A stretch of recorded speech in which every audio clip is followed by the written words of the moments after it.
Bismillah. Assalamualaikum warahmatullahi wabarakatuh. Bismillahirrahmanirrahim. Alhamdulillahi rabbil alamin. Wa bihi nasta'inu ala umuri dunya waddin.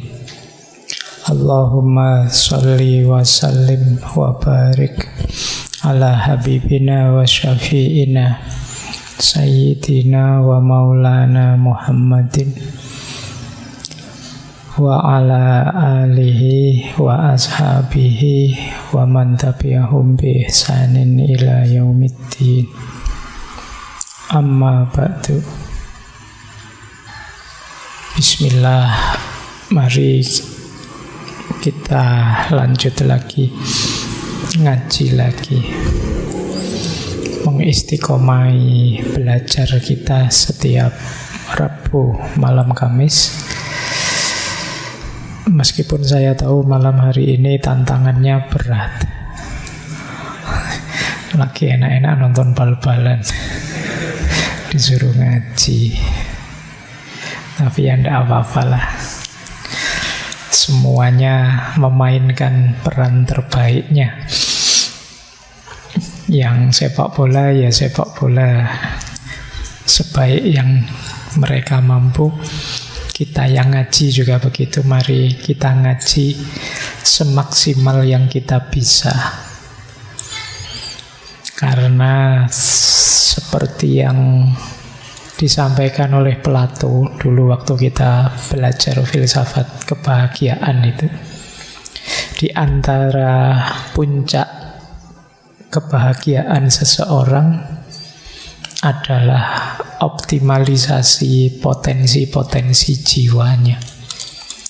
Jadi kalau kalian bisa mengoptimalkan daya jiwamu ke titik yang terbaik, terbaik itu tidak selalu yang tertinggi, tidak selalu yang terbesar.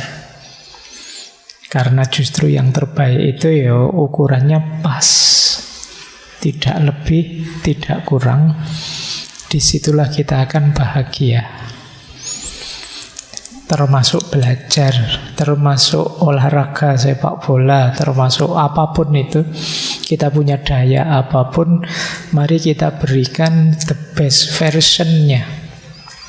Jadi the best version-nya itu ya versi terbaik diri kita, termasuk dalam hal ngaji ini.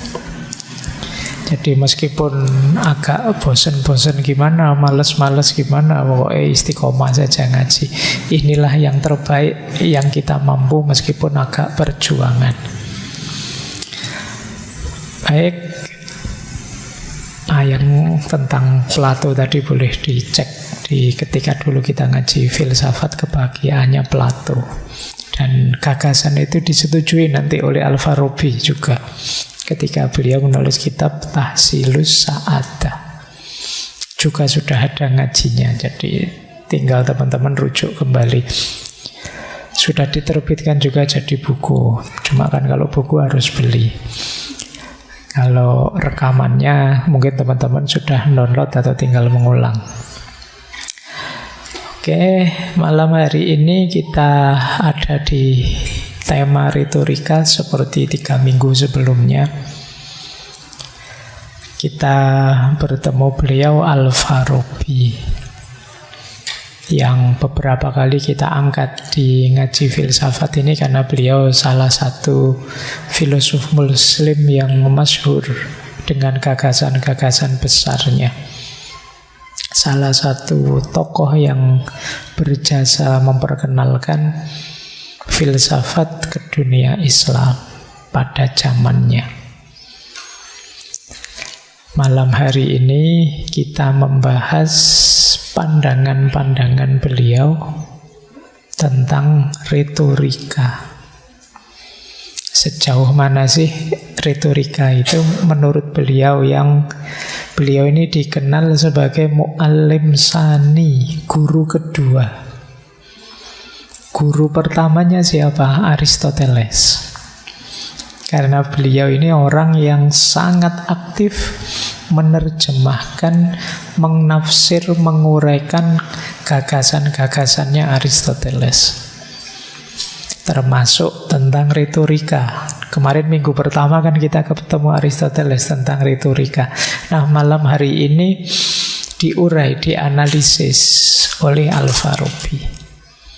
Jadi kita lihat ya bagaimana cara beliau memperkenalkan retorika ke dunia Islam. Ya meskipun Islam sendiri, kalau teman-teman melihat bagaimana kemarin apa itu retorika, cirinya dan lain sebagainya, kemarin saya sebut kita punya ilmu balaghah. Kita juga punya prinsip-prinsip komunikasi. Kalau kemarin Aristoteles ada logos, ethos, pathos. Al-Quran juga punya beberapa prinsip komunikasi penyampaian kebenaran. Dulu kita juga pernah ngaji yang judulnya, kalau tidak salah, etika komunikasi. Di situ sedikit saya singgung bagaimana retorika berkomunikasi ideal menurut Al-Quran.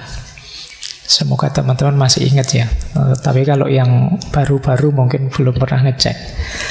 Jadi kalau di Al-Quran itu disebut komunikasi ideal itu cirinya 6. Yang pertama, qaulan sadida. Yang kedua, qaulan baligho. Yang ketiga, qaulan karima. Yang keempat, qaulan ma'rufah.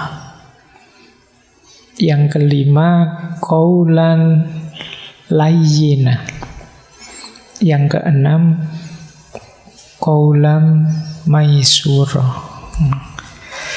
Kok apal Pak isi bolak-balik ngomong saya tentang itu. Jadi qaulan sadida itu yang pertama, yaitu yang disampaikan harus benar. Kalau yang disampaikan tidak benar, sesopan apapun, sebaik apapun, selembut apapun, ya nilainya tetap negatif. Ngomongnya lembut sekali, tapi isinya gimana kalau kamu saya pukuli saja? Gimana kalau kamu saya tusuk sekarang? Ya isinya bukan sesuatu yang benar. Jadi tetap harus tentu qaulan sadida, kebenaran. Yang kedua, qaulan baligho. Qaulan baligho itu kata-kata yang balik, yang nyampe. Ini kalau di Aristoteles kemarin pathos. Kalau saya ngomong yang sedih-sedih, kamu ikut merasakan kesedihannya. Itu namanya balik. Saya menyampaikan apa masuk dalam dirimu, itu namanya balik. Jadi ngomong ya harus balik. Jangan sampai kita cuma dapat capeknya yang diajak ngomong, apa? Nggak nyambung, itu namanya ndak balik. Yang ketiga, qaulan karima. Pakailah kata-kata yang mulia. Demi kemuliaan dirimu yang ngomong maupun memuliakan orang yang kamu ajak bicara. Meskipun kosakatamu yang jorok-jorok banyak, kamu canggih mesuh misalnya, kalau memang tidak mendesak, jangan pakai kata-kata yang jelek, pakai kata-kata yang mulia. Biar itu tadi ya, memuliakan yang bicara dan yang diajak bicara. Setelah itu ada qaulan ma'rufah. Qaulan ma'rufah itu kata-kata yang baik. Ma'ruf itu baik sesuai adat budaya, tradisi, kesepakatan, norma-norma di situ. Itu namanya ma'ruf. Oh kalau di sini, kalau ketemu yang lebih tua salaman ya cium tangan terus baru ngomong. Jangan tiba-tiba langsung ngomong misalnya. Terus pakai kata-kata penghormatan. Menghormati itu kalimat ini loh, kata ini loh kalau di sini itu. ada nyuwun sewunya, ada apa ini namanya ma'ruf. Jangan yang menyakiti hati, jangan yang membuat orang benci dan lain sebagainya, namanya ndak ma'ruf. Jadi yang kontekstual, beradab sesuai tempatnya. Kemudian sudah 4 ya, kurang 2. Ada qaulal layyina. Qaulal layyina itu kata-kata yang lemah lembut. Jadi kenapa harus layyina? Layyina lebih persuasif. Kalau kata-katanya kasar, menyerang, menjatuhkan, itu nilai persuasinya rendah. Jarang orang terus jadi terpikat untuk ikut kata-kata orang yang pakai kalimat kasar, keras, menyerang, menjatuhkan. Bahkan kata qaulal layyin ini kalau dalam Al-Quran kan antara lain diperintahkan oleh Allah kepada Nabi Musa untuk menemui Fir'aun dengan qaulal layyina tadi. Meskipun kaliber levelnya orang yang ditemui itu Fir'aun, Allah menyuruhnya pakai qaulal layyina, lemah lembut. Karena memang niatnya mengajak pada kebaikan. Dulu pernah saya ceritakan juga itu kan tentang yang lemah lembut ini. Kisahnya Harun al-Rasyid terinspirasi oleh ceritanya Nabi Musa dan Fir'aun tadi. Jadi satu ketika tiba-tiba ada seorang sufi yang mencegat Harun al-Rasyid di tengah jalan. Jadi Harun al-Rasyid ini suka jalan-jalan belusuan. Tiba-tiba di tengah jalan dicegat oleh seorang sufi. Yang sufi ini bilang, wahai Harun al-Rasyid, saya akan mengkritikmu, tapi ini agak tajam, agak keras. Kamu harus siap mendengarkan. Terus jawabannya Harun al-Rasyid, enggak, saya enggak mau mendengarkan. Loh gimana, kamu kok enggak mau mendengarkan kritik itu gimana? Kamu harus siap meskipun ini menyakitkan. Enggak. Kalau kamu niat mau mengkritik dengan menyakiti, dengan kalimat yang keras, yang tidak lembut, saya enggak mau. Kenapa begitu? Wong Allah saja menyuruh Nabi Musa menemui Fir'aun dengan qaulal layyina. Dan insya Allah saya tidak lebih buruk dari Fir'aun, dan engkau tidak lebih baik dari Musa. Nah itu kisahnya Harun al-Rasyid. Maka qaulal layyina jadi salah satu strategi persuasi. Jadi retorika itu kan kemarin persuasi, mengajak. Bukan mengalahkan, bukan menjatuhkan. Tapi mengajak biar orang tertarik terus simpatik padaku, ikut padaku. Itu kan gunanya persuasi. Yang terakhir, qaulan maisura. Qaulan maisura itu kata-kata yang mudah dipahami. Jadi meskipun teman-teman sudah rajin ikut ngaji filsafat, punya banyak istilah-istilah filsafat yang luar biasa, yo ngomong biasa sajalah, yang mudah dipahami orang. Tidak harus pamer. Buat apa pamer wawasan kalau orang tidak paham yang kita omongkan? Manfaatnya jadi berkurang. Kalau memang ada istilah yang lebih mudah, pakai istilah yang lebih mudah, yang dipahami orang. Biar apa? Biar manfaatnya lebih luas. Itu yang disebut qaulan maisura. Oke ya, jadi ini 6 prinsip utama penyampaian kebenaran. Retorika kalau kita ambil dari Al-Quran. Nah, bismillah kita mulai sekarang gagasan-gagasan beliau. Al-Farabi, Abu Nasir Muhammad Al-Farabi, kelahiran Farab, daerah Turkistan atau Kazakhstan, dekat Afghanistan, dekat Tibet, daerah sana. Meskipun beliau hidupnya di Baghdad selama 10 tahun. Kemudian terakhir beliau ke Suriah, Damaskus. di zaman Saifud Daulah di sana. Beliau ini polimath, ahli macam-macam, ya matematika, ya fisika, ya kedokteran. Yang paling terkenal ya filsafat dan musik. Jangan salah, beliau ini ahli musik dan pinter main musik. Kapan-kapan kalau ada waktu kita ulang membahas beliau. Beliau nulis satu kitab yang terkenal sekali, judulnya kitab Al-Musiqa, tentang musik. Beliau dipandang juga yang memulai menginspirasi lahirnya notasi. Baik, kita mulai ya belajar retorika nanti kapan-kapan musiknya. Kita sekarang belajar retorikanya dulu. Bismillah. Malam hari ini saya banyak mengambil dari dua karya beliau. Yang pertama Al-Mantiq fil Khitabah, dan yang kedua Fususul Madani. Jadi yang pertama memang tentang khitabah, tentang retorika, cara menyampaikan kebenaran. Yang kedua Fususul Madani, tentang pasal-pasal yang berhubungan dengan kenegaraan.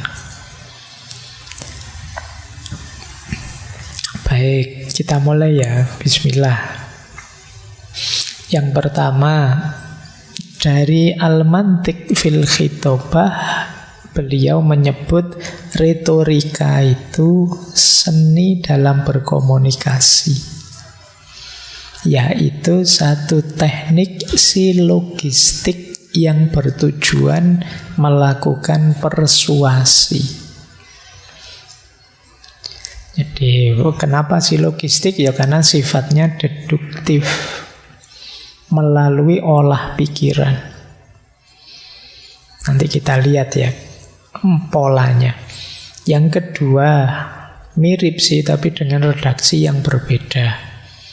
Jadi orang pintar itu biasanya seperti ini. Barangnya sama, cuma beliau bisa definisi di buku ini begini, di buku itu berbeda, tapi sebenarnya maksudnya sama. Di Fususul Madani beliau menggunakan definisi kemampuan untuk bicara kepada orang lain melalui pernyataan-pernyataan yang sangat baik dalam meyakinkan tentang setiap hal yang mungkin disukai atau dihindari. Praktisi yang berbudi luhur dari kemampuan ini menggunakannya untuk hal-hal yang baik, sedangkan mereka yang licik menggunakannya untuk hal-hal yang jahat. Jadi berarti mirip dengan kemarin ya kita ketemu Quintilianus yang bilang ya kuncinya di orangnya. Betapapun retorika itu alatnya. Kalau orangnya baik, dengan alat retorika, ya retorika tadi jadi jembatannya kebaikan. Kalau orangnya jahat, pinter retorika, ya retorikanya jadi alat untuk kejahatan. Jadi itulah kadang-kadang kita sering terjebak, tertipu dengan retorika yang tinggi, padahal isinya negatif. Nah, itu kecanggihannya retorika. Padahal ini negatif loh ya, tapi kok disampaikan secara luar biasa positif. Itu yang bisa begitu retorika. Jadi maka penting kalau di Plato disebutkan ya, kalau begitu retorika ini penting kita kuasai, karena dia ini alat yang bisa jadi jembatannya kebijaksanaan, meskipun oleh orang sofis pada zamannya Plato dipakai untuk jembatannya keburukan. Apalagi orang buruk yang tidak sadar kalau dia buruk. Oh, itu lebih bahaya lagi, karena dia mesti mati-matian menggunakan retorikanya untuk membela kebenarannya. Setiap orang merasa sebenarnya diam-diam bahwa aku itu benar, aku itu baik. Jarang orang itu yang terang-terangan secara sadar ngaku bahwa saya itu tidak baik, saya itu tidak benar. Kalau ada orang ngomong begitu, itu biasanya belakangnya dikasih tapi. Ya, saya memang bukan orang baik, Pak, tapi mesti ada itunya. Jarang orang ngaku secara murni bahwa saya itu memang banyak kelirunya, banyak salahnya, banyak dosanya. Kalian selalu ngambil tapi. Itu biasanya dipakai untuk menyebut ciri-ciri bahwa sebenarnya hampir semua orang itu punya watak egois. Akulah yang paling baik, akulah yang paling benar, akulah yang paling penting. Dan itu kan kelihatan hari ini di mana-mana, apalagi era-era menjelang bulan depan tanggal 14 itu. Oh, semuanya mengklaim dirinya. Ya enggak apa-apa. Saatnya kita gembira berpesta. Meskipun harus ngerti hakikinya seperti apa. Persis seperti sepak bola itu. Menurut kalian sepak bola itu kesehatan ataukah permainan saja, ataukah pertandingan, ataukah apa? Komoditas ekonomi, ataukah apa? Ini kan ada banyak aspeknya. Kalian harus bisa menempatkan aspek-aspek ini secara pas. Ini konteksnya apa? Ini siaknya apa? Kita membahas ini dari perspektif mana, sudut pandang apa, harus pas. Karena begitu meleset, ya kayak misalnya sepak bola, sudah berjuang mati-matian, itu permainan saja kok. Itu kan cuma olahraga, kalah berapapun tidak apa-apa, yang penting sehat misalnya. Sehat gimana, kakinya sampai patah, sampai jungkir balik gitu misalnya. Tapi kan memang ada unsur sehatnya, ada unsur permainannya, ada unsur pertandingannya, ada unsur komoditasnya.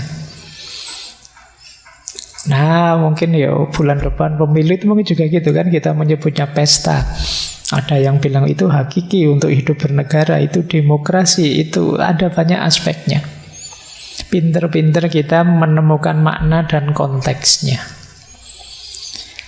Di situ baru terus kita bisa diskusi. Karena kadang orang campur, cara memahaminya jadi satu. Ada yang bilang, alah wong ini kan pesta demokrasi Pak. Yang namanya pesta ya seneng-seneng saja lah Pak, kita ngopi-ngopi, minum-minum. Nanti ada yang bilang, enggak ya ini tidak hanya sekedar pesta-pesta, ini nyawanya kehidupan berbangsa dan bernegara ya. Anda Pak itu kan hanya pertandingan saja. Saya tidak mau ikut-ikut, saya di pinggir saja. Nanti ada yang bilang, enggak loh, setiap orang harus punya kepedulian dong terhadap bangsa dan negaranya dan lain sebagainya. Maka penting teman-teman nanti cara berpikirnya lebih tertata lagi biar tidak tertipu tadi, apalagi tertipu oleh retorika-retorika, oleh kemasan-kemasan. Baik. Jadi ini definisinya retorika kalau menurut Al-Farabi. Kita lanjutkan. Retorika ini kalau di Al-Farabi adalah salah satu dari 4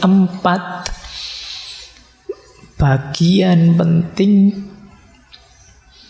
ilmu logika. Ini menarik. Kalau di Al-Farabi belajar logika itu ya tidak sekedar cara berpikir. Di dalamnya ada demonstrasi atau dalam bahasa Arabnya burhan, cara berpikir sampai ke titik tidak terbantahkan. Ya ini yang logika yang murni dengan silogisme dan lain sebagainya. Termasuk pelajaran logika juga dialektika. Dialektika itu kemarin persis seperti di Sokrates ya. Ini bagaimana kita beradu pikiran, beradu pandangan untuk menemukan yang paling benar. Jadal kalau dalam bahasa Arabnya, mujadalah penting. Ada retorika. Kalau di kitabnya Al-Farabi ini kan disebut khitobah, retorika itu menyampaikan kebenaran pada khalayak, pada orang banyak, baik lewat kata-kata maupun lewat tulisan. Ini juga bagian dari kebenaran. Dan yang terakhir puisi. Ini menarik, puisi masuk di sini. Alatnya imajinasi. Jadi ada berarti unsur-unsur logis itu kalau di Al-Farabi melibatkan juga puisi. Nanti kita lihat ya hubungannya apa. Retorika dan puisi kok masuk dalam ranah kajian logika. Kalau yang pertama jelas, kalau ini jelas logika, istilah dalam bahasa Arab namanya burhan. Tata pikir silogisme, kemudian tata pikir gimana rentetan istiqro, istintaj dan lain sebagainya. Jadi ini tata fikir sampai ke titik kebenaran yang tidak terbantahkan. Itu namanya apodiktik. Ya kita belajar logika selama ini ya yang demonstrasi itu. Yang kedua, bagian dari tata berpikir adalah dialektika. Kalau demonstrasi itu kita merenung sendiri, berefleksi sendiri, dialektika itu ada temannya. Ada perbantahan. Nah, ya kalau pakai istilah teman-teman sekarang mungkin perdebatan.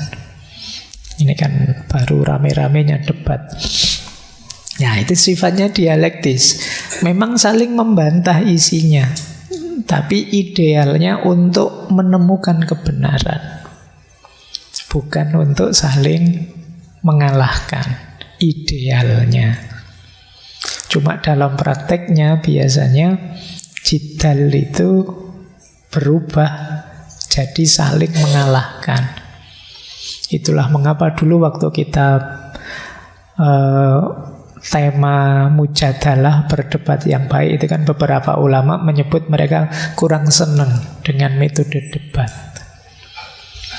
Karena apalagi debat yang penuh emosi, pada akhirnya kebenarannya tidak ketemu. Yang ketemu apa? Permusuhannya. Nah, itu dialektika. Boleh dicek lagi ya di ngaji sesi mujadalah. Dulu ada satu sesi berdebat. Mungkin yang di buku terbarunya MJS itu metode berfilsafat itu kan ada itu. Cara berdebat yang baik. Itu dialektika. Bagian juga dari penemuan kebenaran. Kita ini kan saling ketemu. Jadi kalau dialektika saling jawab. Memang ada sekelompok manusia yang makomnya makom mujadalah. Untuk menemukan kebenaran harus diajak tiktokan, berdiskusi, berdialog. Dari situ terus dia ketemu kebenaran. Seperti yang dilakukan oleh Sokrates. Dulu kan ada metode dialognya Sokrates, kan metode tiktokan, jawab-menjawab. Ya kalau sekarang seperti apa ya, kayak orang podcastan itulah. Cuma kan kalau podcast kadang diatur, tanya jawabnya sudah diarahkan. Tapi ini seperti Sokrates, dialektika itu. Ditanya apa, digiring sampai bareng-bareng menemukan kebenaran. Ini juga kalau ingin mendalam dalam bidang pemikiran ya kita harus ngerti dialektika. Kemudian retorika. Ini nanti kita jelaskan panjang, dan puisi. Puisi ini yang dimaksud oleh Al-Farabi adalah membangkitkan kekuatan imajinasi, daya kreatif. Kalau di ilmu logika yang modern kan ada istilah berpikir kritis dan berpikir kreatif. Berpikir kreatif ini perlu daya imajinasi yang kuat. Kalau bahasa Arabnya takhyil. Ya nanti di Indonesia terus populer istilah takhayul. Dari aspek harafiahnya istilah takhayul, imajinasi itu kemampuan untuk berpikir kreatif. Ketika kita melihat apa, bisa melahirkan gambaran yang baru apa. Dan itu kan banyak dipakai oleh para sastrawan yang ahli puisi. Kalimat-kalimat puitik itu kan kata-katanya apa, tapi membangkitkan imajinasi yang bagaimana. Mungkin kata-katanya sama. Orang yang imajinasinya tinggi, luas dengan yang imajinasinya tidak terlalu tinggi, mungkin cara memahaminya berbeda. Sekedar kata-kata yang misalnya. Saya ngomong yang itu ya bagi yang mikirnya lempeng-lempeng saja, yang itu ya kata sambung, Mbak. Laptop yang warnanya hitam, itu kan biasa saja. Tapi orang yang imajinasinya luas itu bisa dikaitkan kemana-mana. Kata yang saja bisa romantis. Wah, Pak Faiz romantis ngomong yang gitu. Sama-sama yang. Nah ini nanti ada hubungannya juga dengan persuasi, dengan penemuan kebenaran. Karena daya imajinasi itu melambangkan kapasitas tertentu seseorang untuk bisa menyampaikan kebenaran. Jadi saya misalnya ketemu kalian setelah membaca kitabnya Al-Farabi, kitabnya ruwet bulat kalau dibaca agak rumit. Tapi saya tahu kapasitasmu seperti apa kalau saya sampaikan apa adanya. Kan terus saya agak imajinasi kemana-mana. Pakai sepak bola lah, pakai pemilu lah, pakai apalah. Ini daya imajinasi. Nah, sehingga kalian bisa menangkapnya. Kata Al-Farabi, Nabi itu, utusan-utusan Allah itu selain cerdas secara logika, kita menyebutnya fatonah, canggih juga secara imajinasi. Bisa berilustrasi macam-macam. Jadi ketika menjelaskan pada umatnya tentang ini, menggunakan metafor ini, menggunakan kalimat ini yang mudah dipahami. Demi sadida baliho tadi loh, demi ma'rufah tadi, sesuai konteks, sesuai situasi dan lain sebagainya. Jadi Nabi juga sangat cerdas di sini.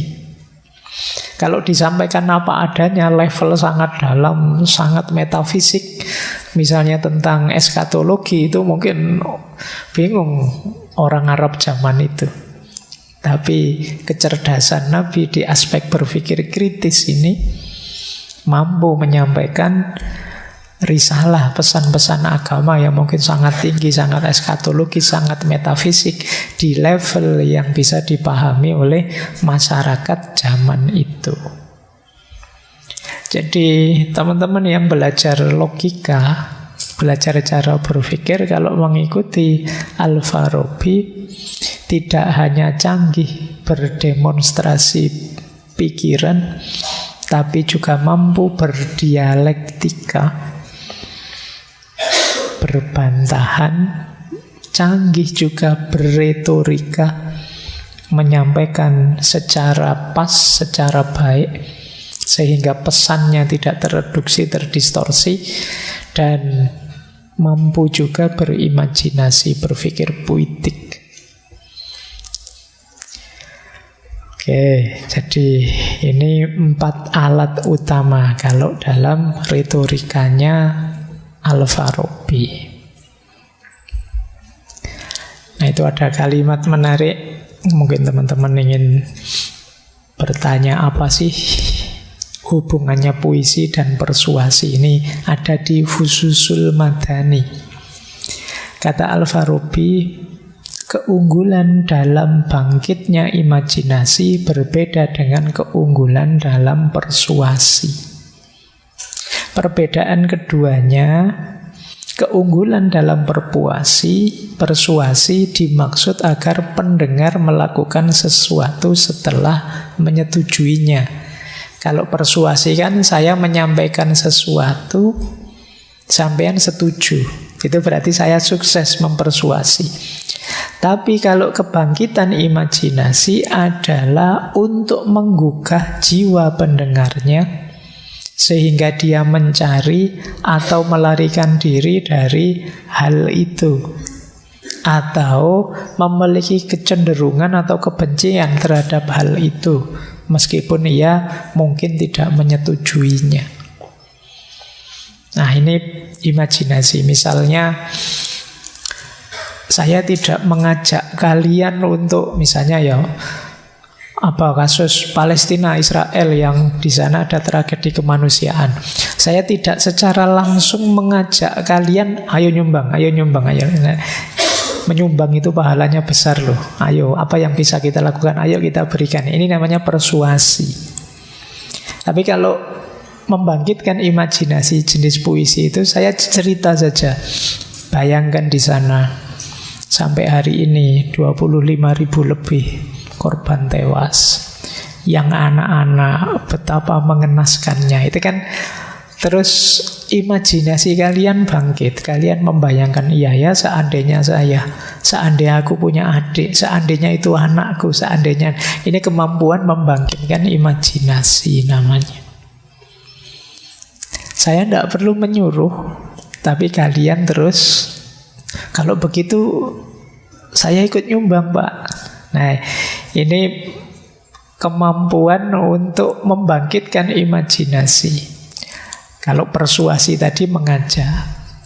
Jadi puisi atau kemampuan membangkitkan imajinasi bisa jadi salah satu alat untuk persuasi. Tapi persuasi tidak selalu sifatnya imajinasi.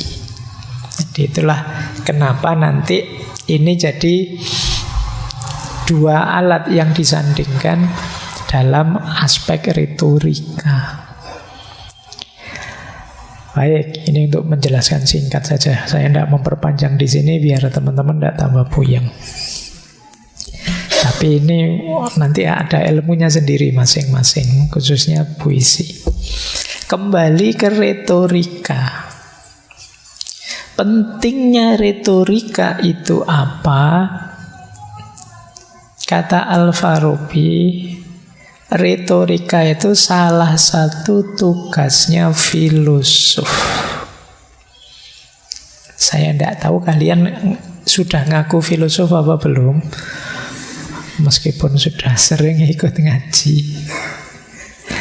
Ya karena Al-Farabi ini berada dalam diskursus wacana kefilsafatan, maka kalimat beliau ini salah satu tugas filosofis, tugasnya para filosof. Tapi sebenarnya tugas siapapun yang mendapat anugerah kebenaran dari Allah. Dalam rangka apa? Menyampaikan kebenaran itu untuk sesamanya. Jadi jangan dikira saya tidak filosof Pak. Kalau begitu kan tidak wajib berretorika. Siapapun yang oleh Allah mendapat anugerah kebenaran, berarti dia juga dapat amanah untuk menyampaikannya. Jadi kalian nambah ilmu harusnya tambah kontributif, tambah baik untuk sesamamu. Itulah mengapa nanti Plato, Aristoteles dan kawan-kawan di konsep etiknya kan punya rumus orang itu tambah pinter harusnya tambah baik. Jadi tidak bisa tidak. Kok ada orang tambah pinter tidak tambah baik, ya kesimpulannya sebenarnya dia belum pinter, ilmunya kurang manfaat.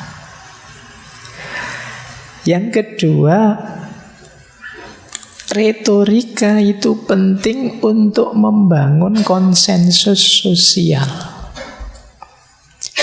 Jadi di Fususul Madani itu kan sebenarnya Al-Farabi banyak menjelaskan tata hidup sosial, hidup bersama. Yang hidup bersama ini perlu kesepakatan-kesepakatan bersama. Kesepakatan bersama ini kan lahir dari kesetujuan bersama. Orang bisa setuju bersama ketika ada yang ngajak. Orang yang ngajak ini loh penting untuk ahli retorika. Maka pentingnya retorika antara lain membangun konsensus sosial, kesepakatan sosial. Yang ketiga, apa pentingnya retorika? Retorika juga latihan pembentukan watak rasional dalam hidup kita. Orang yang ingin berretorika itu kan otomatis dia berpikir 2 kali lipat. Tidak sekedar sampai di titik saya paham, tapi bagaimana saya menjalankannya, bagaimana saya menyampaikannya. Berarti kalian dilatih agar hidup intuisi rasionalmu. Yang di rumah ini misalnya harus tidur jam 10 malam. Apakah itu yang anak kecil, apa yang mahasiswa, atau yang sudah dewasa? Ngajak tidur anak kecil dengan ngajak tidur mahasiswa, dengan mengajak tidur yang dewasa itu pasti beda-beda. Kebenaran yang disampaikan sama, yaitu sehatnya tidur jam 10 malam misalnya. Tapi cara mengajak anak kecil, mengajak yang remaja, dengan mengajak yang dewasa bisa beda. Jadi terus kalian berpikirnya kan 3 kali. Oh, untuk adikku yang kecil biar tidur jam 10 malam, enaknya diiming-imingi saja. Kalau tidur jam 10, nanti tak beliin ini, tak beliin itu. Kalau anak kecil tertarik begitu. Kalau untuk yang mahasiswa biar tidur jam 10 malam, enaknya lampunya dimatikan, sinyalnya dimatikan. Turu mesti, sinyalnya mati itu tidak bisa ngapa-ngapain sudah, biar dia tidur. Kalau yang dewasa nanti baru bisa diajak ngomong, mohon tidur jam 10 ya, sehat loh. Kalau enggak nanti darah tingginya naik loh. Kalau enggak nanti itu kan ngono wedi. Kalau yang sudah tua kolesterolnya bisa naik itu. Ayo monggo tidur. Beda-beda, 3 level manusia. Untuk menyampaikan satu kebenaran yang sama, perlu strategi yang beda, jalan pikiran yang beda-beda. Karena kita punya asumsi pemahaman sendiri tentang yang kecil, yang remaja, yang dewasa. Itulah pentingnya retorika, kita tambah pinter.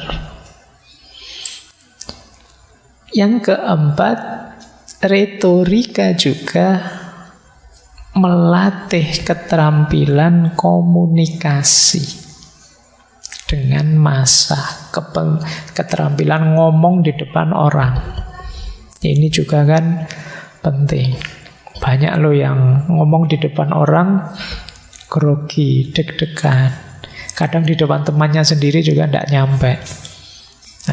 Penting kalian latihan ini. Jadi ini beberapa aspek yang diuraikan oleh Al-Farabi di kitabnya tentang pentingnya berretorika. Kata beliau, ini salah satu ilustrasinya ya, para filosof hendaknya menyikapi setiap kelompok masyarakat dengan apa yang lebih mendekati pemahaman dan akal budinya, dan meluruskannya dengan apa yang mampu mereka lakukan. Sebab kadang-kadang sulit bagi orang untuk memahami satu hal, atau mereka tidak mampu melakukannya. Kesulitannya memotivasi mereka untuk menolaknya dan mendorong mereka untuk meninggalkan dan membuangnya. Plato mencontohkan dalam hal ini, dokter yang terampil dan lembut akan menawarkan kepada orang sakit obat-obatan yang berguna baginya dalam makanan yang biasa dan menggugah selera. Jadi retorika itu tugas kita, orang pinter, para filosof yang dianugerahi kebenaran. Untuk apa sih? Menyampaikan kebenaran tadi sesuai yang bisa dipahami audiennya. Itu tadi yang istilahnya qaulam baligho, yang nyampe. Dia harus pinter melakukan gaya, melakukan modifikasi-modifikasi kata, tata kalimat yang bisa dipahami audiennya. Karena kadang-kadang Kalau kita menyampaikannya tanpa diolah, mereka tidak paham, mereka bingung, mereka bulet. Orang yang merasa tidak paham, merasa bulet, merasa bingung, itu biasanya terus menyimpulkan, itu tidak penting, itu jelek, itu buruk, karena mereka tidak paham. Itu nanti jadi beban di kita. Oleh karena itu, yuk latihan menyampaikan yang pas, yang dipahami audien. Ini audiennya anak TPA atau mahasiswa. Kalian kan harus pakai gaya yang berbeda. Oh, ini anak-anak umum ini. Kalau saya kasih banyak bahasa Arab, yang mereka nanti stres, dianggapnya saya ngaji, nanti angkat tangan dianggap dungo, misalnya. Ini alumni luar negeri, Inggrisnya bagus sih, mungkin lebih enak sedikit-sedikit disisipi bahasa Inggris. Ini namanya retorika.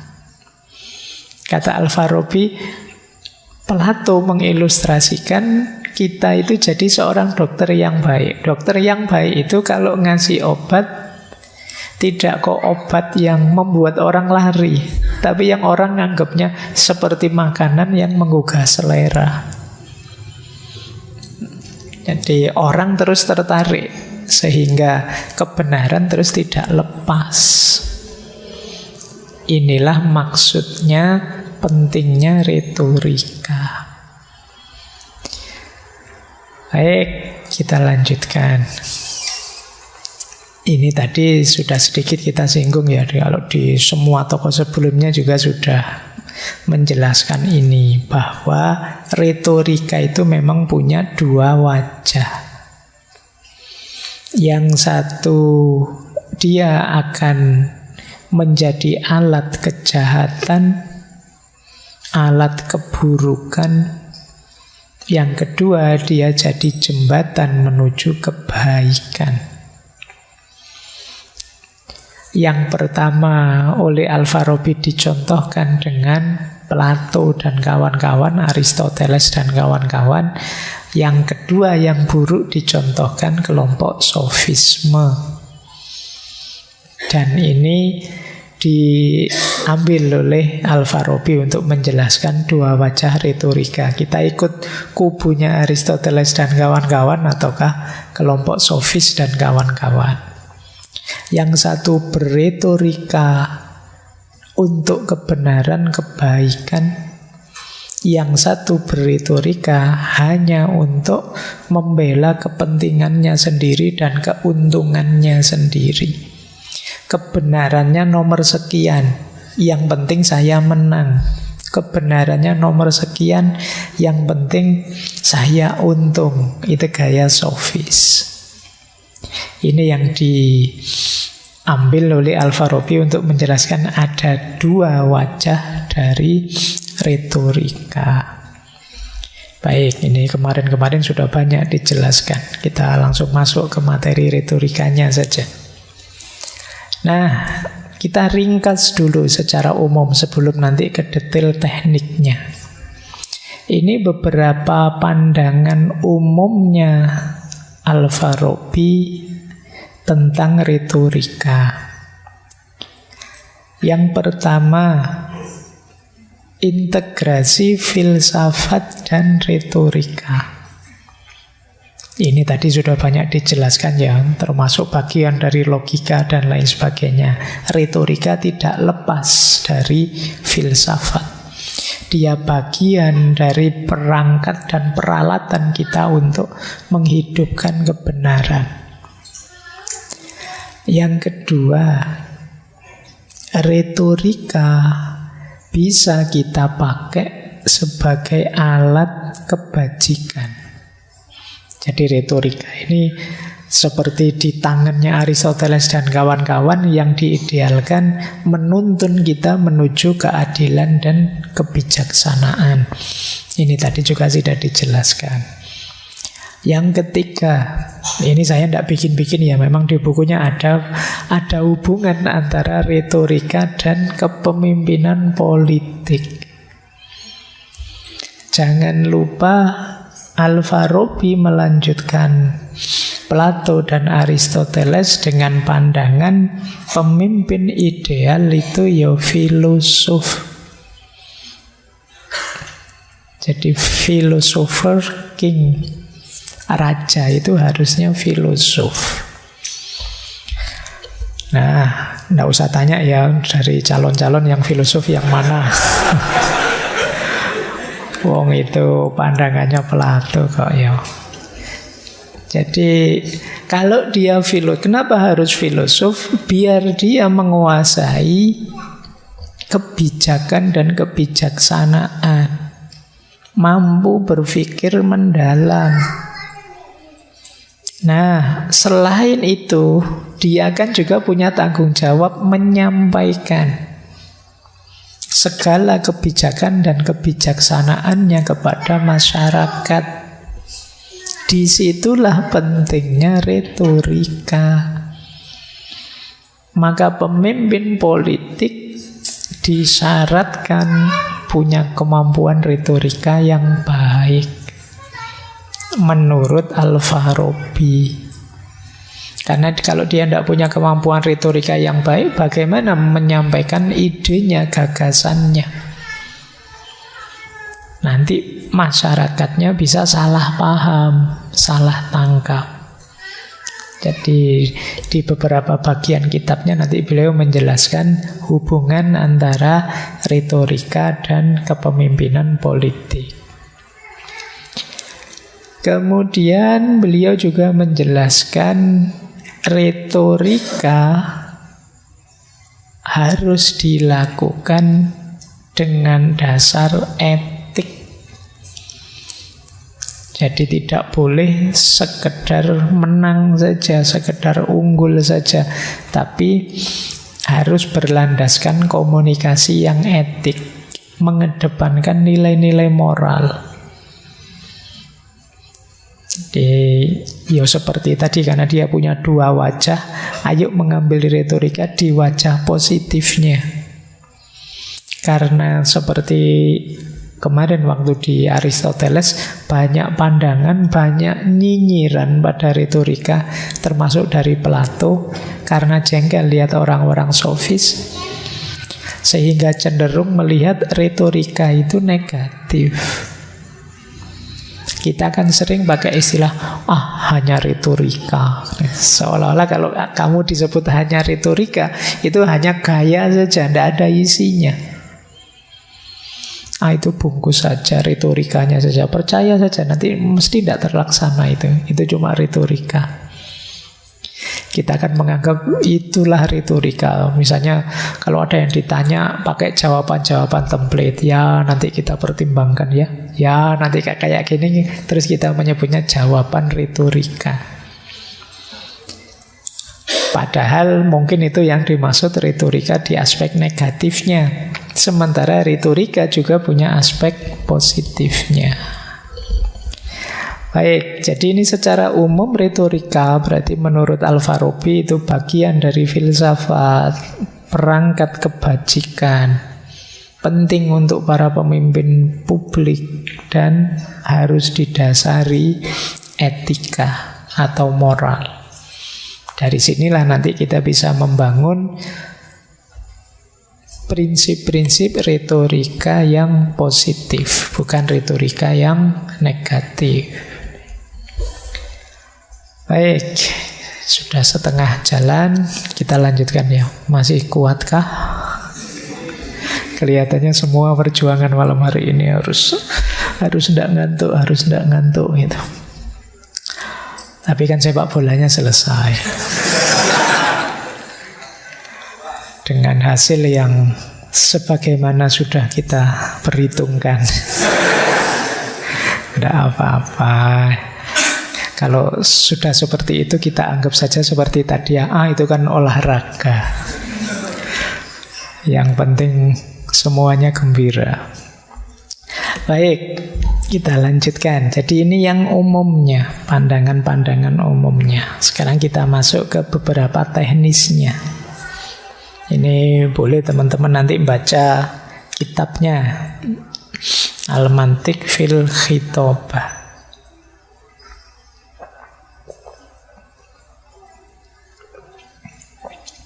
Yang pertama, dasarnya retorika Tentu saja pengetahuan yang benar. Retorika bagaimanapun dia alat untuk menyampaikan kebenaran. Yang mau kita sampaikan apa? Tentu saja pengetahuan. Apa sih pengetahuan itu? Pengetahuan itu kan sebenarnya kita mempercayai sesuatu sebagai begini atau begitu. Itu kan pengetahuan. Jadi pengetahuan saya tentang laptop misalnya kan ya saya percaya laptop itu begini. Makanya kalau teman-teman baca buku epistemologi, pengetahuan sering didefinisikan sebagai justified true belief. Kepercayaan yang terbukti kebenarannya. Awalnya memang percaya. Nah, parameternya pengetahuan itu apa? Ukurannya kita tahu apa belum itu apa? Kata Al-Farabi 2, penerimaan atau kepuasan hati. Yang bahasa Arabnya qanaah.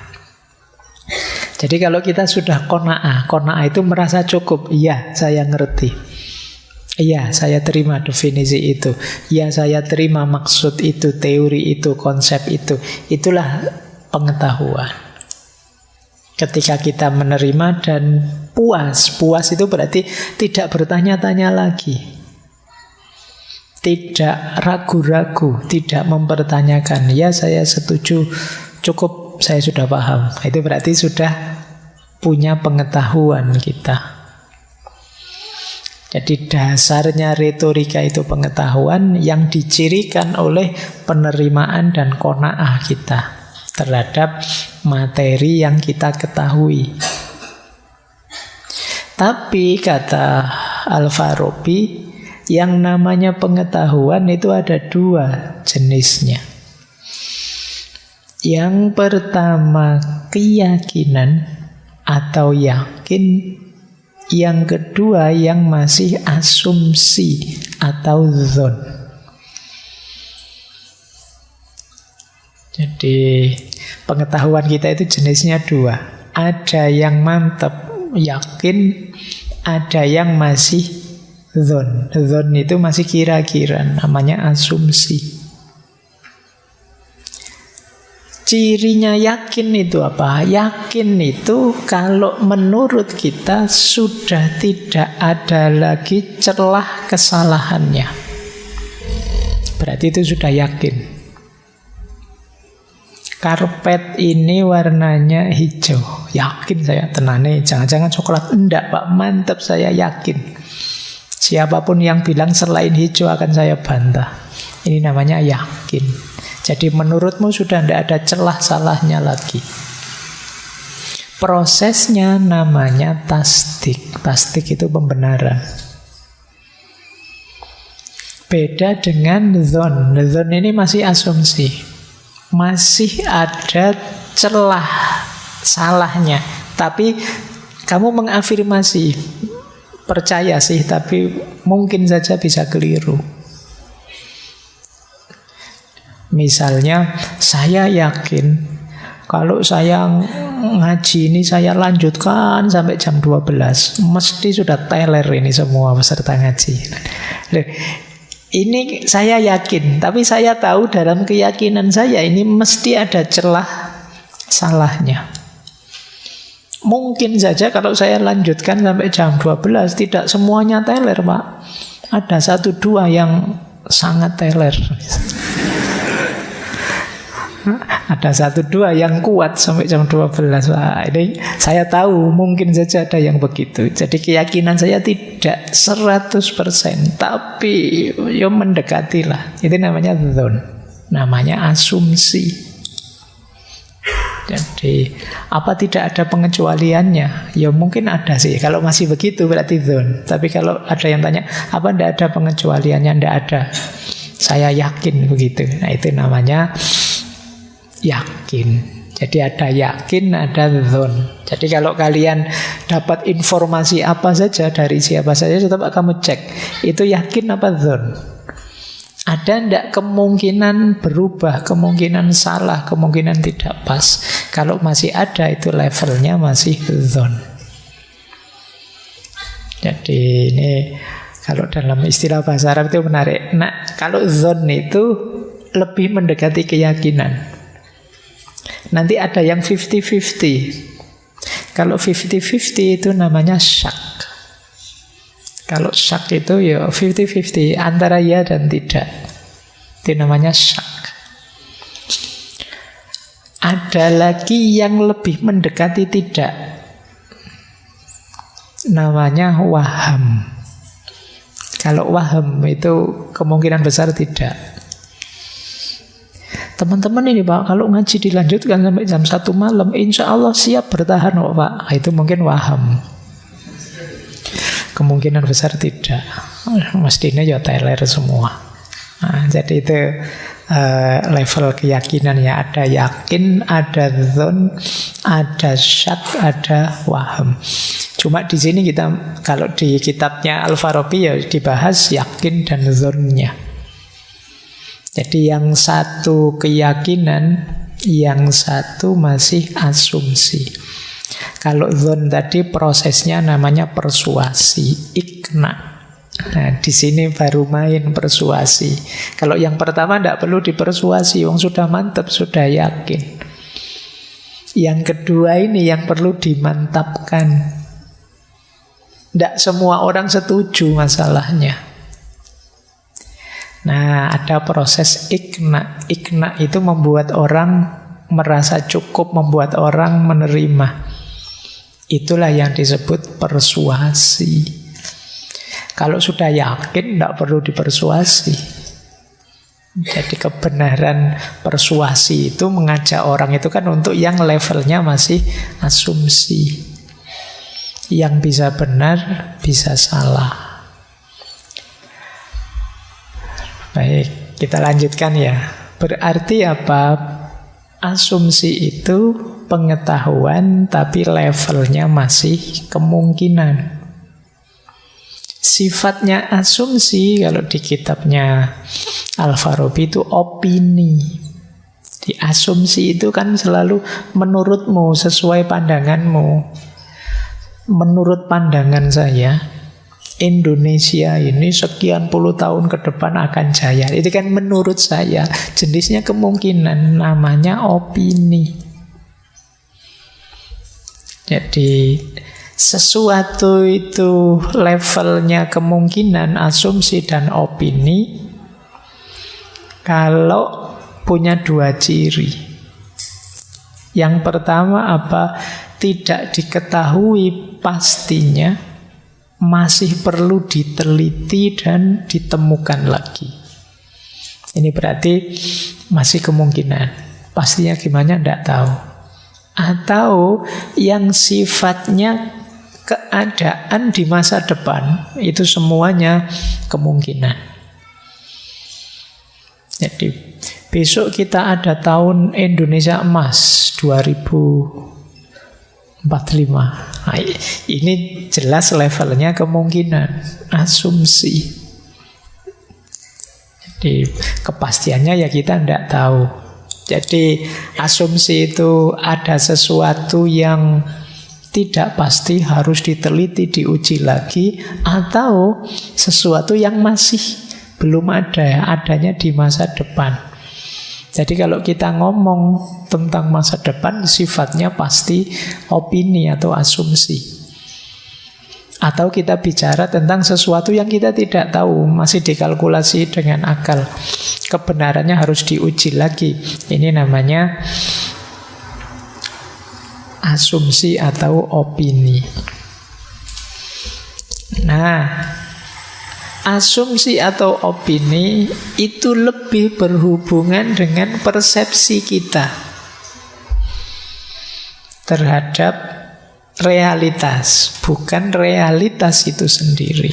Jadi kata Al-Farabi begini loh, asumsi atau opini itu misalnya air putih.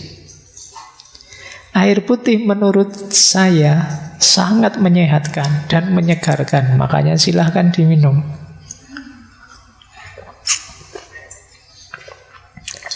Nah, yang tadi saya sebut, air putih itu menyehatkan, air putih itu menyegarkan, ini jenisnya opini. Kenapa? Karena itu air putih menurut saya. Enggak kok Pak, dokter juga bilang begitu. Ya berarti air putih menurut dokter.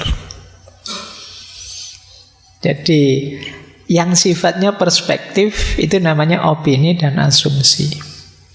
Cirinya seperti tadi. Apa pasti begitu? Ya enggak pasti juga. Pasti ada situasi-situasi bagi orang tertentu yang mempersepsi air putih itu tidak menyegarkan dan menyehatkan. 2 bulan lagi mungkin persepsimu terhadap air putih beda. Kalau siang hari begitu lihat air putih, kamu minum bukan menyehatkan tapi membatalkan. Puasa masalahnya kamu. Kan beda. Kamu tidak bilang segar, alhamdulillah, tapi astagfirullahaladzim kok saya minum. Beda persepsi. Jadi asumsi dan opini itu berhubungan dengan persepsi kita terhadap sesuatu. Baik, dan ini nanti yang tadi saya bilang ya, perlu persuasi. Karena mungkin persepsiku beda dengan persepsimu, saya harus mempersuasi kalian, mengajak kalian setuju dengan pikiran saya. Di situ kita perlu retorika yang pas.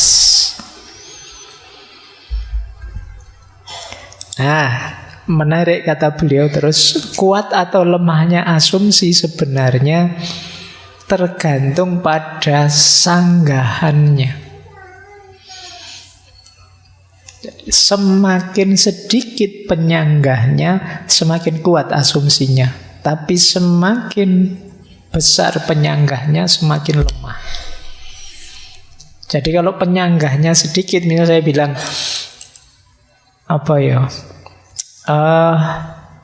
pacaran itu ganggu kuliah loh, misalnya.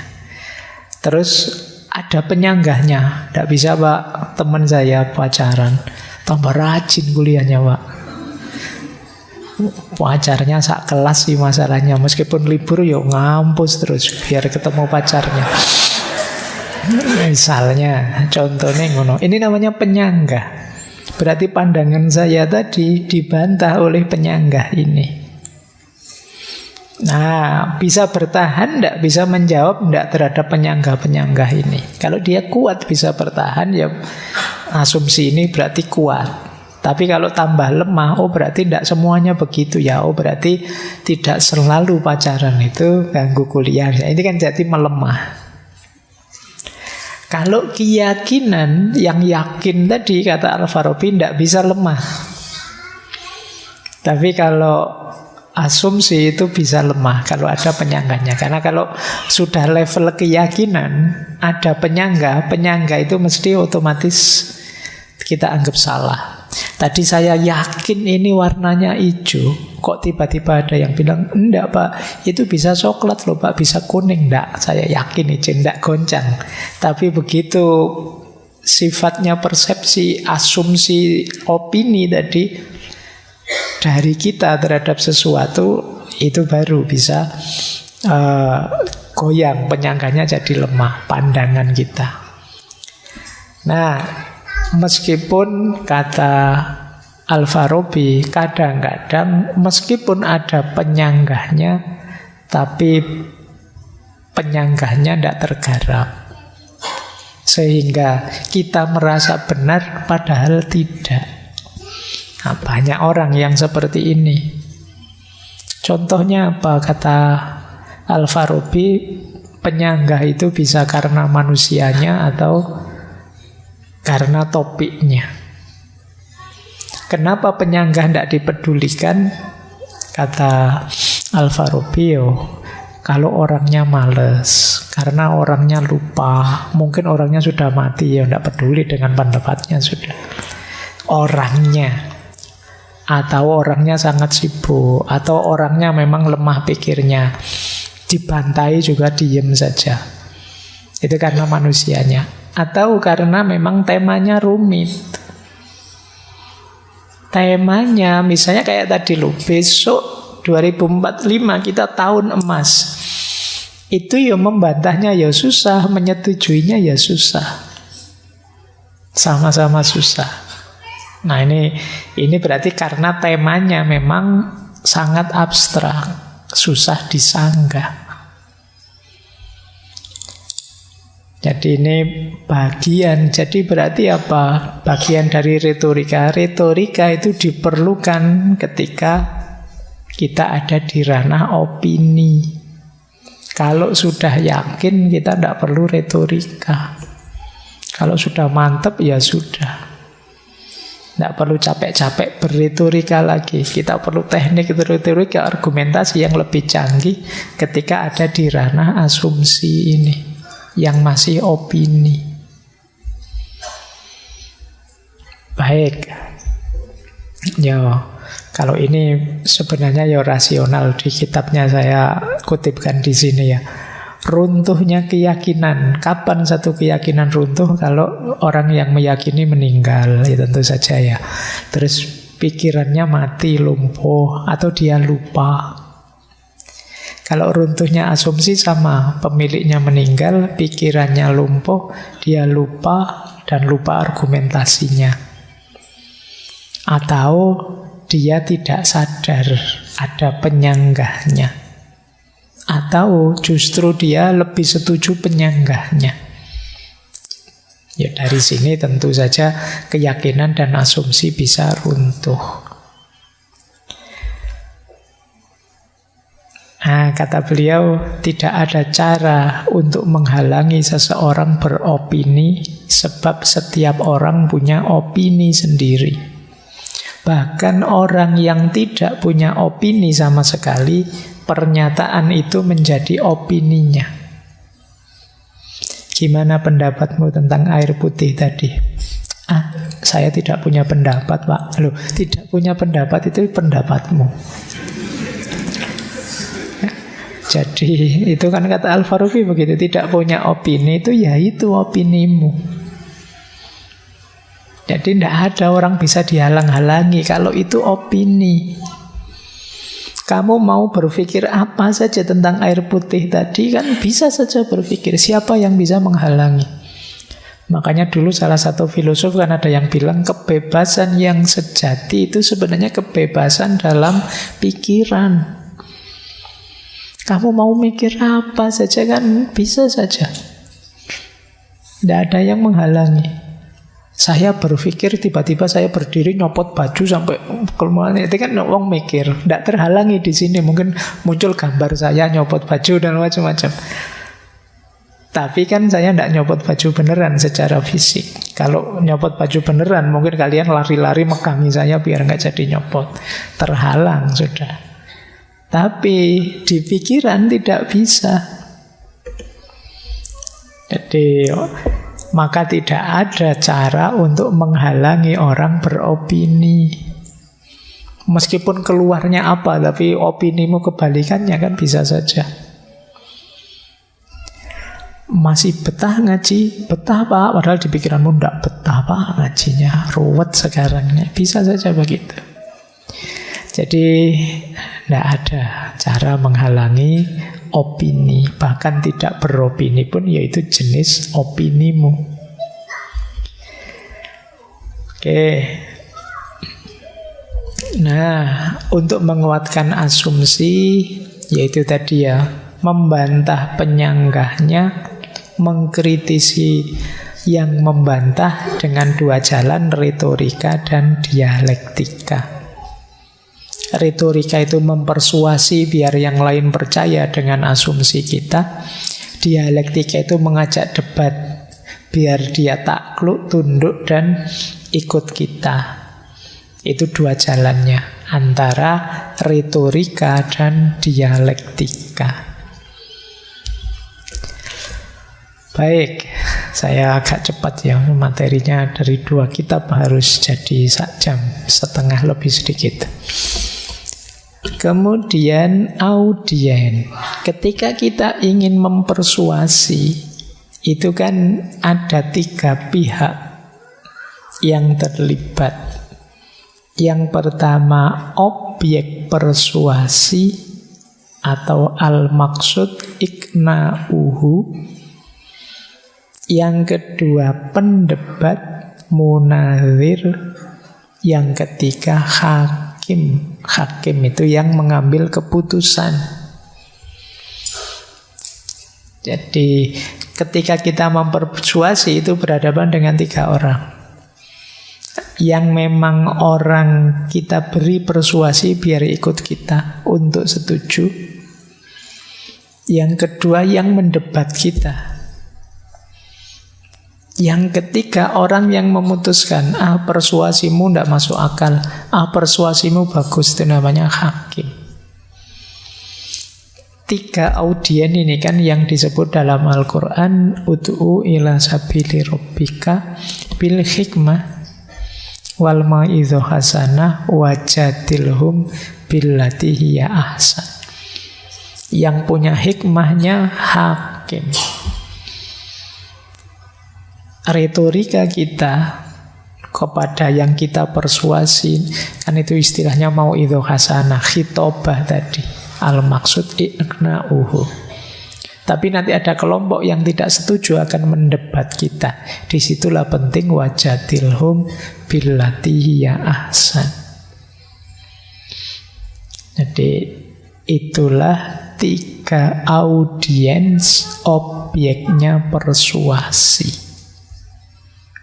Orang yang ingin kita buat setuju, orang yang tidak setuju kemudian membantah kita, kemudian orang pinter, seorang filosof hakim yang mampu mencerna, membedakan persuasi-persuasi kita, baik dari pendebat maupun dari kita, mana yang pas, mana yang tidak pas. Ini audiennya.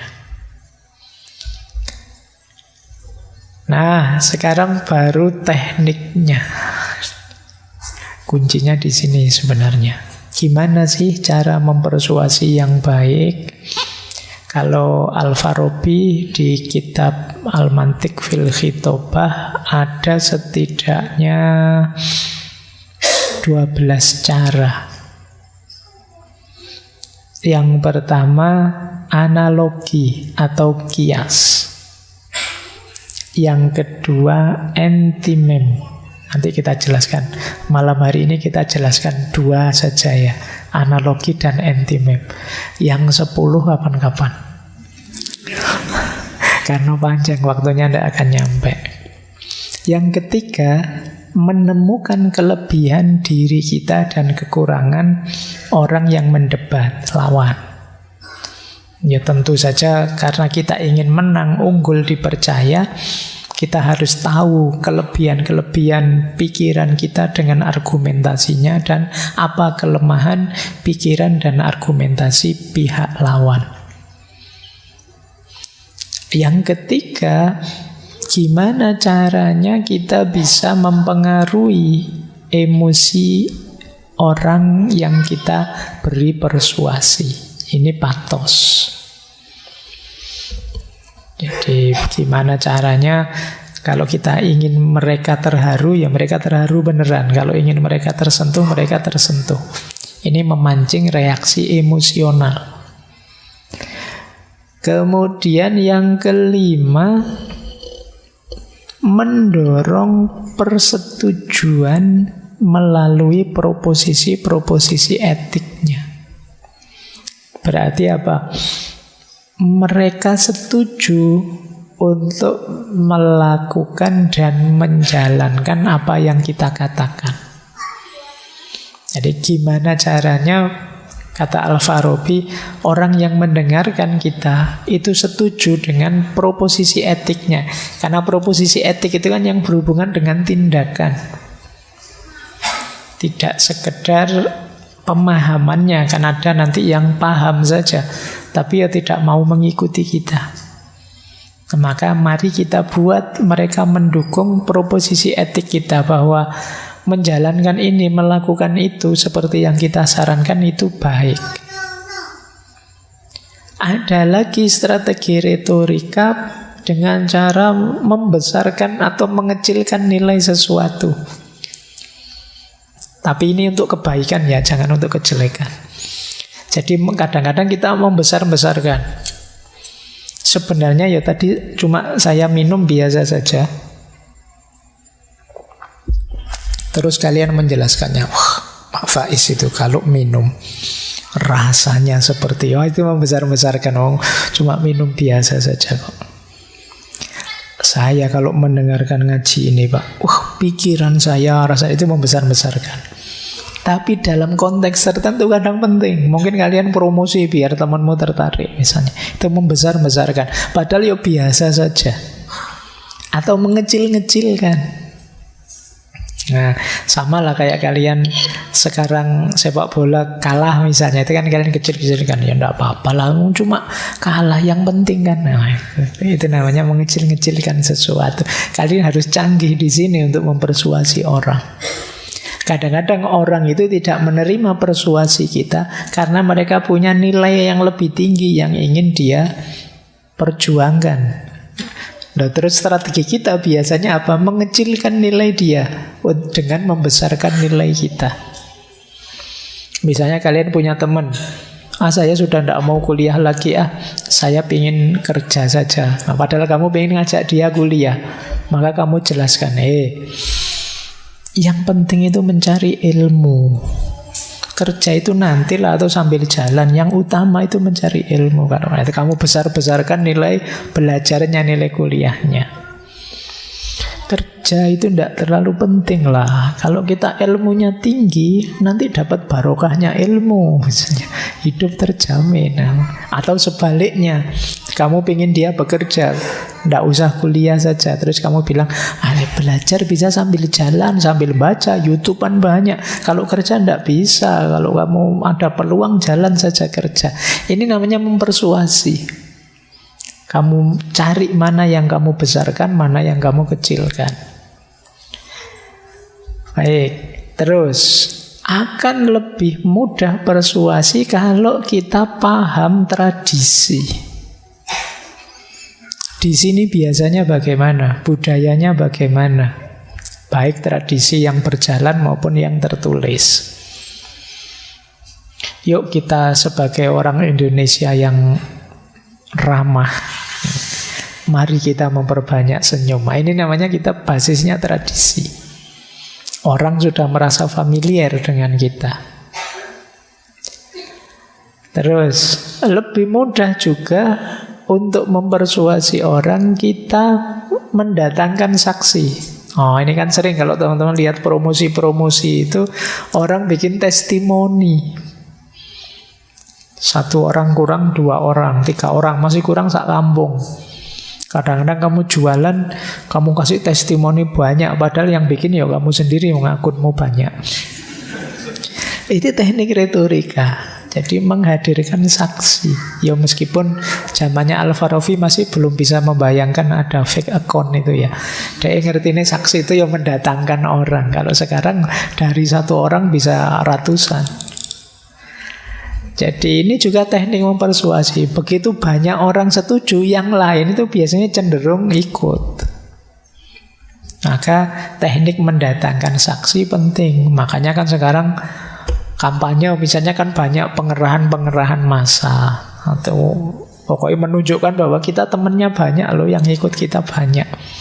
Oh yang sini pindah sini sekarang, yang sana pindah sini, kan berita-berita seputar itu. Karena mereka ini yang diklaim sebagai pengikut, pendukung, itu kan bagian dari saksi untuk meyakinkan. Ini juga teknik persuasi.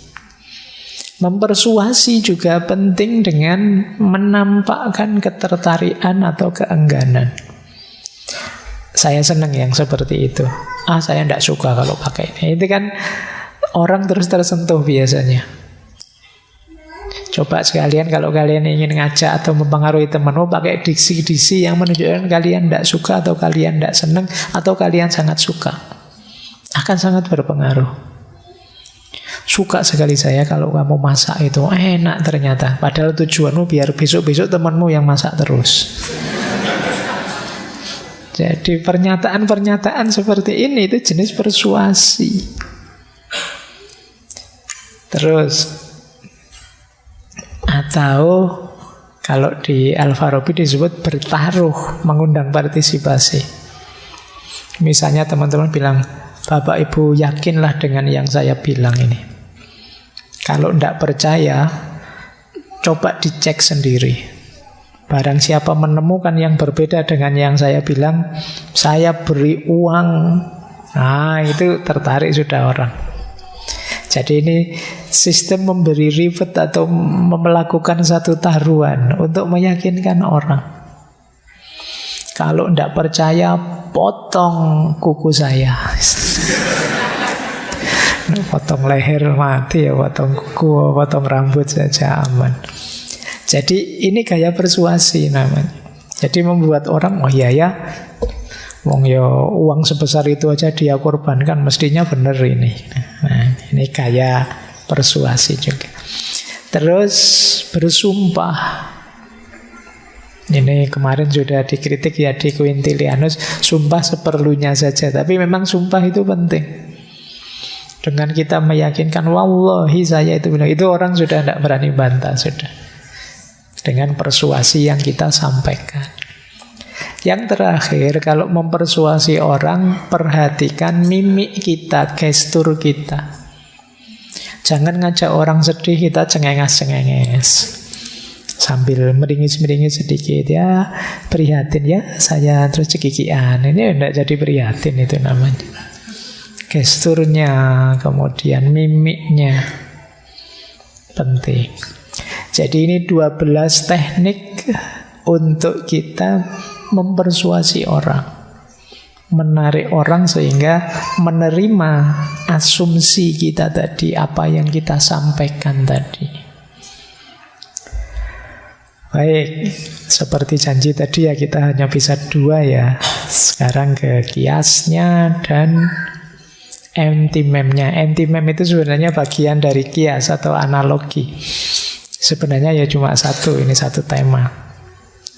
Kias, teman-teman mestinya ngerti lah ya kias. Bagaimana memahami sesuatu dengan dasar sesuatu yang lain. Ini banyak dibahas, kemarin di Aristoteles dibahas, di Al-Farabi juga dibahas, model analogi. Kalau teman-teman belajar kias, ini ada banyak sekali jenisnya kias. Beberapa yang sering dipakai dalam pemikiran, khususnya keagamaan, itu jenis kias-kias itu. Misalnya ada, kalau ini untuk metafisika, namanya kiasul ghaib ala syahid. Jadi mengkiaskan yang ghaib dengan dasar yang syahid. Misalnya begini loh, kias ghaib ala syahid itu, kita pahami yang tidak ada dari yang adanya. Ini kan kalau kita memahami adanya Allah dari tertibnya alam semesta, ini namanya kias ghaib ala syahid. Jadi memahami yang ghaib dengan dasar yang syahid. Melihat kalian misalnya wajahnya lesu, bolak-balik angop, menguap, kemudian terus saya simpulkan, kamu kemarin melekan ya. Nah itu dari mana Pak kok tahu melekan? Dari syahidnya yang kelihatan. Kamu lesu, kamu bolak-balik menguap, matamu merah. Nah ini namanya kias ghaib ala syahid. Kamu selingkuh ya? Buktinya apa? Apa kamu ada fotonya? Enggak sih, tapi dari tabiatmu, gayamu ngomong, dari HP yang sekarang kamu kunci, dari ini namanya kias ghaib ala syahid. Jadi membuktikan yang tidak kelihatan dari yang kelihatan. Ini kalau dalam agama sering dipakai. Kenapa? Ya banyak sekali isi keimanan kita itu hal-hal yang metafisik, tidak terjangkau secara fisik. Untuk memahaminya dari syahidnya. Dalam hidup sehari-hari pun sering kita pakai. Misalnya untuk memahami bahwa kamu cinta beneran padaku, dilihat dari faktanya. Faktanya kamu sering sekali stalking, lihat Facebookku, lihat Instagramku, sering WhatsApp yang tidak jelas maunya, kemudian sering tiba-tiba tidak dimintai tolong kok menawarkan diri menolong, kayak gini namanya syahidnya. Jadi dengan melihat faktanya disimpulkan dalamnya yang tidak kelihatan. Nah, ini juga jenis kias. Penting untuk kita memahami sebelum menyampaikannya. Yang kedua ada analogi atau kias aula atau adna. Aula itu membandingkan dengan yang lebih tinggi, kalau adna dengan yang lebih rendah. Aula itu gini misalnya contohnya. Misalnya Al-Quran bilang, wala takul lahuma uffin. Jangan berkata pada dua orang tuamu uff. Kalau begitu mukul orang tua tidak apa-apa ya Pak. Kan yang tidak boleh bilang uff saja. Loh enggak, mukul itu lebih tinggi levelnya daripada uff. Ini namanya kias aula. Jadi kias ke yang lebih tingginya. Sama kayak kalian bilang wala taqrabuz zina. Oh kan Al-Quran cuma melarang saya mendekati zina, berarti zinanya sendiri tidak apa-apa.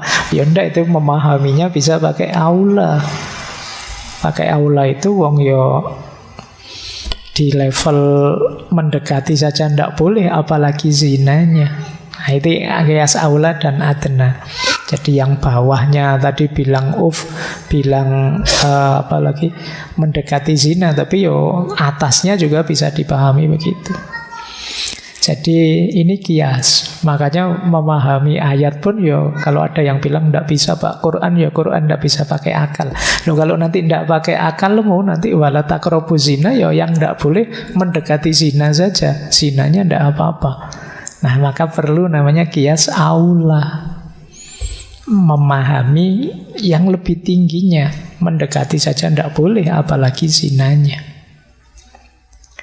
Ada kias musawi. Kias musawi itu kalau tadi kan lebih tinggi, kalau ini setara saja sama.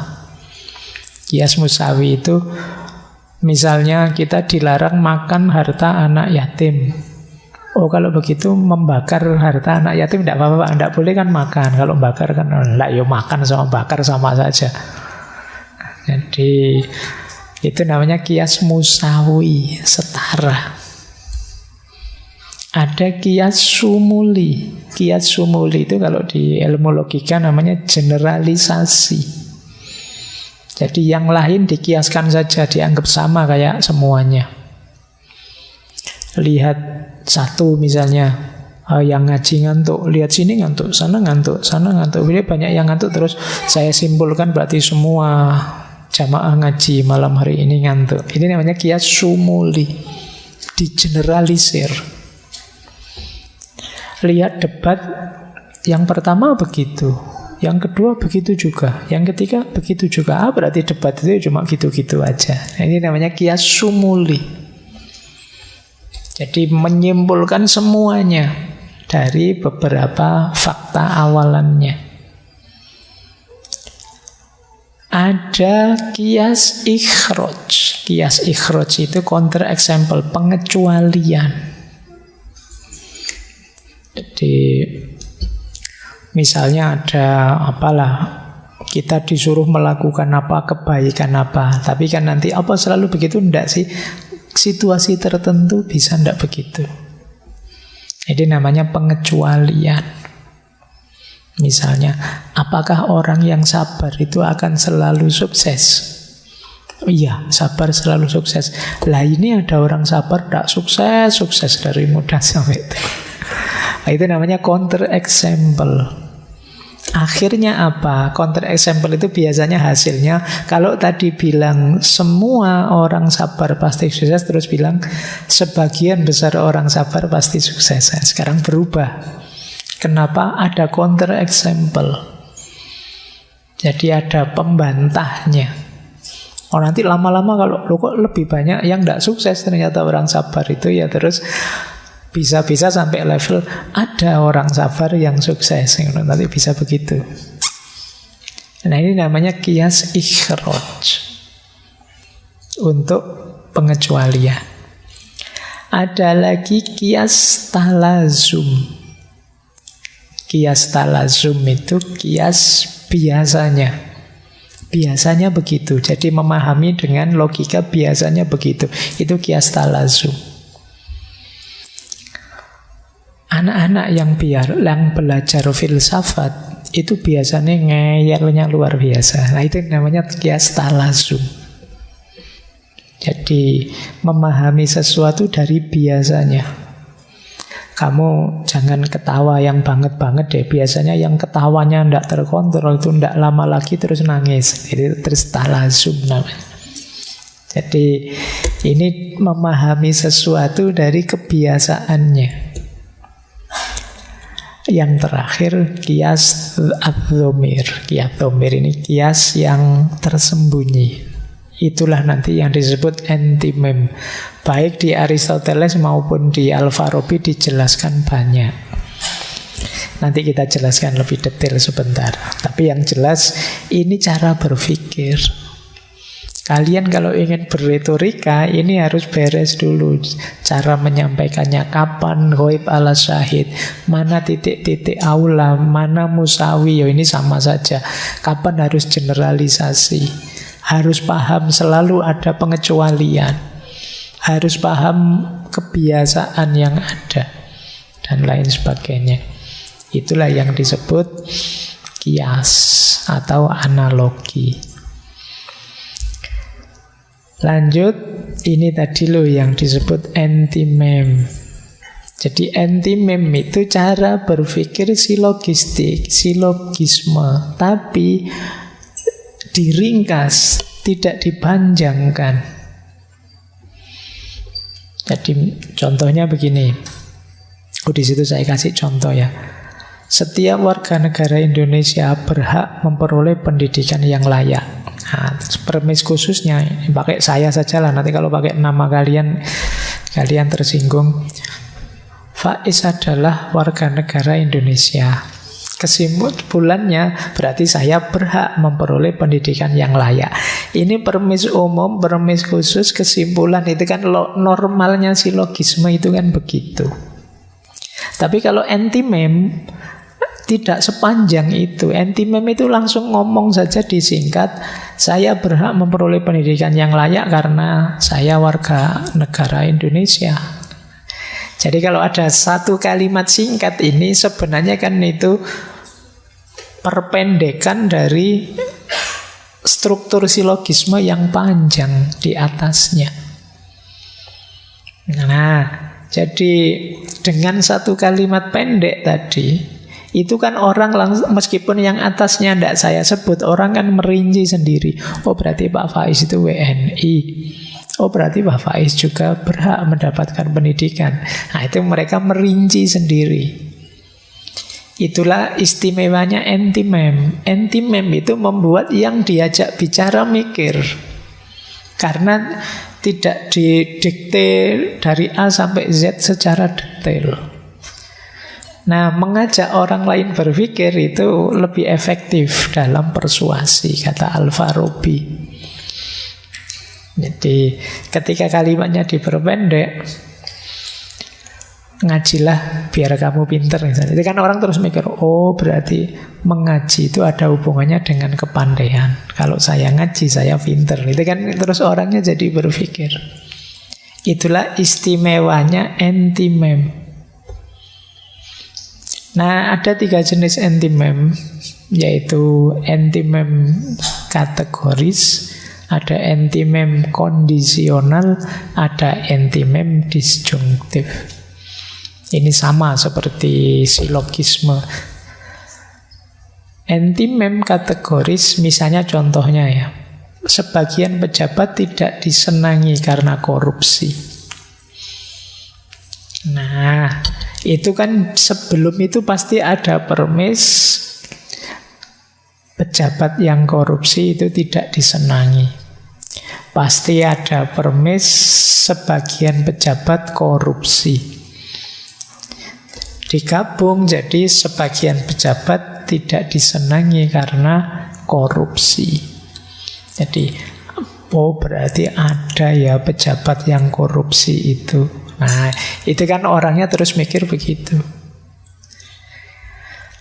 Oke, sebagian kampanye ada yang melanggar dan diurus oleh Bawaslu misalnya kan, terus audiennya mikir mencari-cari. Oh iya ya, kira-kira seperti apa ya, di mana ya, kapan ya. Itu menariknya anti-meme. Jadi anti-meme itu menggugah orang untuk berpikir. Yang kedua ada anti-meme kondisional. Anti-meme kondisional itu kan bersyarat. Contohnya apa? Dia bukan dosen karena belum lulus S2. Nah itu kan yang diajak ngomong begini kan mesti mikir, oh berarti syaratnya dosen itu harus lulus S2 atau. Nah ini mikir. Tidak hanya pasif menerima tapi juga pikirannya jalan. Itulah istimewanya anti-meme kondisional atau anti-meme disjunktif. Disjunktif itu satu di antara dua. Yo, kalau Rebu malam gini, Pak Faiz kalau ndak di rumah ya di masjid, di MJS misalnya. Ternyata di MJS berarti ndak di rumah itu. Oh, Pak Faiz di kampus atau di masjid karena ndak ada itu di rumah waktu saya lihat. Nah, ini kan mancing orang berpikir kapan saya di rumah, kapan saya di masjid. Ini anti-meme disjunktif. Jadi anti-meme bagian dari persuasi yang bisa mengajak orang berpikir. Makanya kata Al-Farabi, komponen anti-meme membuat orang mendengarkan pidato jadi menyenangkan, ngajak mikir. Tidak hanya ngajak ketawa-ketawa, tidak hanya melongo dikasih tahu, tapi pikirannya berjalan. Dengan mengundang mereka untuk memberikan argumen yang hilang.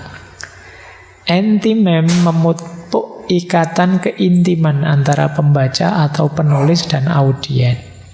Audien secara aktif terlibat dalam pembuatan pesan bersama, terutama pesan yang mencerminkan keyakinan dan prasangka mereka. Lebih mungkin merasakan kebenaran apa yang diperdebatkan dibandingkan yang tidak. Jadi intinya dengan model anti-meme kata Al-Farabi terus terjadi interaksi yang lebih dalam antara si ahli retorika dengan audiennya. Tentu saja ada banyak strategi 12 tadi selain anti-meme, cuma ya sayangnya waktunya. Saya hanya bisa menjelaskan sampai di sini, sisanya belajar sendiri ya. Baca sendiri. Yo masing-masing gaya yang 12 tadi ada keistimewaannya. Bagian dari proyek dan ikhtiarnya filsafat untuk menyebarkan kebenaran. Baik, saya tidak berani berpanjang-panjang lagi, sudah sangat berat di kepala kalian materi malam hari ini tentang retorika. Apalagi Al-Farabi pernah bilang begini. Ya, orang yang bicara terlalu panjang didengarkan sebentar saja. Ini Al-Farabi loh ya yang ngomong gini, bukan saya. Karena ya memang secara psikologis saya tidak tahu validitasnya. Dari 1 jam orang bicara katanya maksimal. Itu maksimal itu berarti kalau orang sungguh-sungguh memperhatikan belajar hanya 20 menitnya yang tertangkap. Apalagi kalau kalian tidak maksimal, tidak sungguh-sungguh, itu mungkin 10 menitnya, mungkin berapa bagiannya yang tertangkap. Tapi yang jelas ini kata Al-Farabi, nanti biar dibikin tulisan di masjid itu depan yang besar itu, biar khotibnya tidak panjang-panjang kalau Jumatan itu. Orang yang ngomong panjang didengarkan sebentar saja. Baik, saya kira itu untuk malam hari ini ya. Minggu depan kita pungkasi dengan retorika yang lebih modern. Nanti kita dialog sebentar lah, ngobrol kalau ada tanya jawab. Baru bulan depan kita nambah tema lagi, ganti tema bulan Februari. Ya insya Allah bulan depan karena ada pemilu dan kelihatannya pemilunya pas hari Rabu tanggal 14. Yuk kita libur lah ya. Saya umumkan dulu ya, waktu pemilu tetap kita off libur. Karena Rebu kayak gini, malam hari gini itu kan rame-ramenya itu. Hitung-hitungan kalian juga mungkin harus mudik untuk nyoblos. Jadi bulan depan kita ndak full Rabunya. Ya seperti biasa, kalau memungkinkan bulan-bulan Februari kita ngangkat tema-tema cinta atau patah hati ya. Kelihatannya nanti, saya tidak tahu nanti temanya apa. Mungkin banyak yang patah hati bulan besok. Oke, saya akhiri sekian untuk malam hari ini. Kurang lebihnya mohon maaf. Wallahul muwaffiq, wallahu a'lamu bissawab. Wassalamualaikum warahmatullahi wabarakatuh.